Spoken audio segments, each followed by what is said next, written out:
Welcome everyone. What we're going to do today is learn how to draw Lewis dot structures for compounds. Now I'm going to give you a list of some rules so that we can follow and be able to be successful at drawing these structures. So the first thing you want to do is count the total number of valence electrons from all the atoms in the compound. If the compound is a polyatomic ion, we have to adjust the valence number by either adding or subtracting electrons for its charge. For instance, let's say it was nitrate, you would have to, when it's negative, you would have to add an extra valence electron. If it's something positive like the ammonium ion, you would have to subtract, basically, well, let me just point at it right here. You would have to subtract from the valence electron total. Okay, so that's what we mean by adding or subtracting valence if it's a polyatomic ion. Now, once you have the total number of valence, you're going to put the least electronegative atom in the middle as the central atom. And what we're doing is we're writing a skeleton structure, and then you're going to surround all the atoms in the compound around that central atom. Now, let's make a note here. Hydrogen and fluorine can never be in the middle. They will always be atoms in the periphery. One thing that I would recommend is if you see carbon pretty much is always going to be a central atom. So for instance, let's say you have methane. This is what we mean by putting carbon in the middle, and then you're going to draw basically this. You're going to draw the skeleton structure, and you're going to add these lines between the carbon and the hydrogen. You see, what I just did was number 3. You will be connecting the central atom to all the other elements involved by drawing single bonds. If you recall, a single line represents a pair of electrons. So that represents or counts as 2 electrons. Later, when we talk about double or triple bonds, a double bond counts as 4 electrons or 2 pairs, and a triple bond would count as 6. But the rule is to connect all the atoms with a single line, which is a single bond, between each of the atoms to the central atom. Now remember, after we do this, we're going to obey the octet rule, which is we're going to give all atoms 8 electrons. So after you connect all the atoms with single dots, what you will do afterwards is we will give an octet to every element by adding individual dots. An individual dot does count as 1 electron. Okay? Now, remember that hydrogen will not need an octet. Hydrogen is happy with only 2 electrons. So with the exception of hydrogen, as one of the few exceptions, you will put, basically will have only 2 electrons. So if hydrogen has a stick, which is a single bond around it, that's it. It's done. It will not need any more additional electrons to be added. Rule number 4 is, and we'll do this in a moment, if you are short on electrons, what you're going to have to do is you're going to have to remove electrons, and you're going to see that what's going to happen is when you share extra electrons here, or extra pairs, you're going to create double or triple bonds. So we're going to go through this in just a moment, but I will show you how double and triple bonds are generated if there are not enough electrons, okay, in your diagram. And then one other note is fluorine can only form single bonds. Same thing with hydrogen. So hydrogen can only have 1 stick, which is a single bond. Same goes with fluorine, okay? So just keep that in mind. And if it's a polyatomic ion, you will see that we will put the final formula in a bracket, okay? Let's say you'll have a bracket like this, and then on the top right-hand corner, you will put the charge. Let's say it was 2 minus or negative 2. You'd put the charge in the top right-hand corner if it's a polyatomic ion. And again, I'll show you this as we go along. Now, keep in mind, the first step is to find the valence electrons. So just focus on these numbers, and we're looking at the main group elements. So the alkali metals have only one valence electron. The alkaline earth metals have two. Members of the boron family, or group 13, have 3 valence. Carbon family has 4. Nitrogen family has 5 valence. The chalcogens have 6. The halogens have 7. With the exception of helium, helium only has 2. The rest of the noble gases, from here down, you're going to see they have 8 valence electrons. Okay? So, very important that you know how to obtain your valence number from the periodic table. Now, here's how we do this. We're going to start with H2O, which is water. Rule number 1 is, let's find the total number of valence electrons. Well, hydrogen has 1 valence because it's an alkali metal. Oxygen has 6 because it's a chalcogen. And in our formula, there are 2 hydrogens, so we're going to multiply that by 2. There's only 1 oxygen. So when you add, I call this the magic number. This is how many total valence electrons we have. Now, you'll see the importance of this number in just a moment. Now, the next step is to put oxygen. If you recall, hydrogen can never be in the middle. So we're going to put oxygen as the central atom, and then we're just going to put the H's on the periphery. And then in step 3, we're going to connect all the atoms to the central atom by putting a single bond like this. After you do that, then you give everyone an octet. Now remember, hydrogen, it doesn't obey the octet. It actually follows what is called the duet rule. It only needs 2.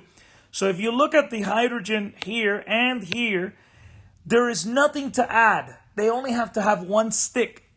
So the hydrogens are done. However, oxygen follows the octet rule. Now remember that each line counts as 2 electrons. Oxygen must have 8 around it to fulfill the octet rule. So we already got 2 here, 2 more here, that's 4. Then you're going to add 5, 6 as a pair, and then 7, 8. Now in the future, we're going to learn, when we go over the shapes, that water is actually going to have a bent structure. So we'll take a look at that in another video. And if you look here, I'm going to actually draw it how it would look more accurately. It would look something like this. That would be the Lewis dot structure for water. Okay, and I know here I'm already telling you it's bent, but you'll see that in a future video. Okay? Let's take a look at another one. Oh, one final thing before we go to the next. One way to check that your structure was drawn correctly is count the total number of electrons drawn with your magic number from the beginning, and they have to match. So here you got 2, 4. Remember, each line counts as 2, then 5, 6, 7, 8, and we have a perfect match, meaning that that is the structure for water. Here's SO2. So let's start with the first step. List the elements and let's find out the valence numbers. Sulfur and oxygen are both chalcogens. So using the periodic table, they have 6 valence. Now there's only 1 sulfur here, but there are 2 oxygens. So let's multiply by 2. Our magic number is 18. Okay.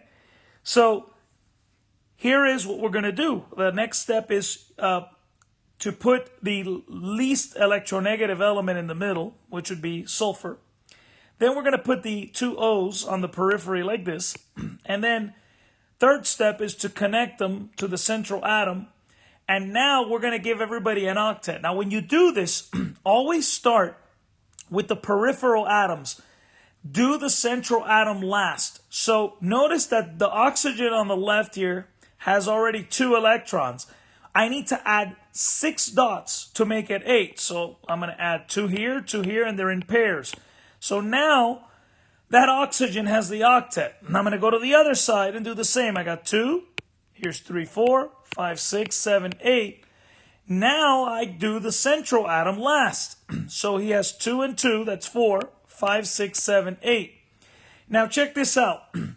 I need to count to see that I did this correctly. So I got 1, 2, 3, 4, 5, 6. This is 7, 8, 9, 10, 11, 12, 13, 14, 15, 16, 17, 18, and then 19, 20. Notice we do not have a match. It has to be 18. So here's where step number 4 comes in. Step number 4 is we need to remove 2 electrons. We got to go from 20 to 18. It has to match this. Whenever you remove electrons, this is how a multiple bond, such as a double or a triple bond, is formed. Now, here's what I'm going to show you, okay? I'm going to get my eraser here. I'm going to remove 2 electrons. Now, look carefully. I'm going to remove one from here and one from here. You could do it from the bottom. It doesn't matter if it's from the top or from the bottom. So I'm going to remove this one here and this one here. Notice that the 2 that remain, okay, which is this one and this one, they're going to pair up and they're going to form a second bond. So what I'm showing you here is they're going to form a double bond. Now, I'm going to rewrite this so you can see it, okay? This thing will now have a double bond on this side, okay? This guy still has its 4 little dots here. On the other side, you got a single bond, okay? And I just drew the structure of SO2 with a double bond on the left. But let's do the following. I'm going to reset this, and I'm going to put what I had originally, and I'm going to do this again. How about if someone decided, I don't want to take it away between the left side of oxygen and the sulfur. What about if I wanted to take it away from the sulfur and the right oxygen? Well, you could do that too. So for instance, you could take it away from here and here, or from the bottom. Doesn't matter if it's the top or the bottom. So this time what I'm going to do is I'm going to take it away from the right side of this equation here. And let me get my eraser here. I'm going to remove this one and this one. And again, now the double bond forms over on this side. So it would look like this. Now you have the double bond on the right side, the single on the left. Let me go ahead and fill this in with the dots. Okay, just like this. And notice that there are 2 ways to represent this structure. Either the double bonds on the left side or on the right side. There are 2 possible Lewis dot structures to represent SO2. They're both correct. In a future video, you're going to learn that whenever you can draw 2 or more Lewis dot structures to represent a structure or a molecule, it is known as resonance. Okay? And resonance is represented with a double-headed arrow. So both structures, I'm going to put a double-headed arrow here.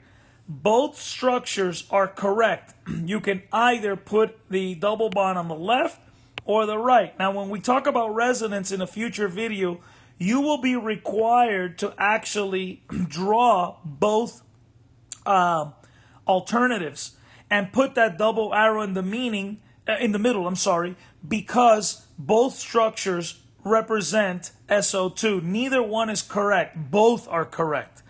Okay, so the key I wanted to show you is if you're, when you count at the end, if this number does not match, you have to remove electrons. This time we had to remove 2. And that's why the double bond was introduced. Okay, now we're going to keep doing some examples, and again, if we have to revisit this, we will. Here's our next one, NF3. So step number 1 is let's find the valence of each of these. Nitrogen from the periodic table has 5 valence. Fluorine is a halogen. It has 7. There's only 1 nitrogen here, so 5 times 1. There are 3 fluorines, so that's 21. add this up, and you have 26 valence electrons as the total. That's what we call our magic number. The next step is, let's put the least electronegative element in the middle. Plus, fluorine can never go in the middle. So put nitrogen on the in the middle there, and put the fluorines here on the side. You can just put them just like that, just around, surrounding them. The next thing you're going to do is, in step 3, you're going to connect everybody to the middle element. And then give everybody an octet. Always start with the peripheral elements first. Now, each fluorine right now has a line around it, so it has 2 electrons. To give it an octet, I need to add 6 dots. Now that fluorine has 8. Do the same with this one. Now that fluorine has 8. And this one, now every fluorine has 8 electrons around it. But also, you need to do it to the central atom. See, nitrogen has 2 here, 4, 6, and here's 7 and 8. Now you've succeeded in giving everybody an octet here. So to check that this structure is correct, what we're going to do is now count. So we go 1, 2, 3, 4, 5, 6. This is 7, 8, 9, 10, 11, 12, 13, 14, 15, 16, 17, 18, 19, 20, 21, 22, 23, 24, 25, 26. We have a perfect match, which means that this is the correct Lewis dot structure for NF3, nitrogen trifluoride. Okay? Now let's take a look at this next example. We have H, C, and N.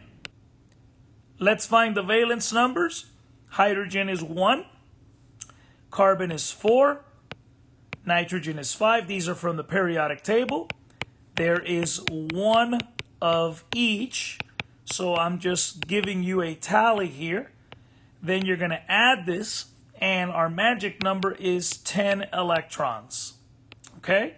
So, first thing is, let's find out who the central atom is. If you ever see carbon, put carbon in the middle. And then put the other ones in the periphery like this. Then, the next step, number 3, is connect them to the central atom. And now let's give everybody an octet. Now remember, hydrogen doesn't follow the octet. It follows the duet. Hydrogen is fine. He already has his 2. Then go to nitrogen. Nitrogen has 2 with the stick here. So he needs 6 dots. Now he has 8. Carbon has 2 sticks, which means it has 4. Here's 5, 6, 7, 8. Next thing we're going to do, let's count and see if it matches the magic number. So we got 1, 2, 3, 4, 5, 6, 7, 8, 9, 10, 11, 12, 13, 14. We have a problem. It needs to be 10. So we're going to have to remove 4 electrons, or 4 dots. So here's my proposal. Let's remove 1 here and 1 here. That'll take us down to 12. I'm going to remove them. Here he's gone, and he's gone. The 2 that remain will bond with each other, forming a double bond. But we still have 2 too many.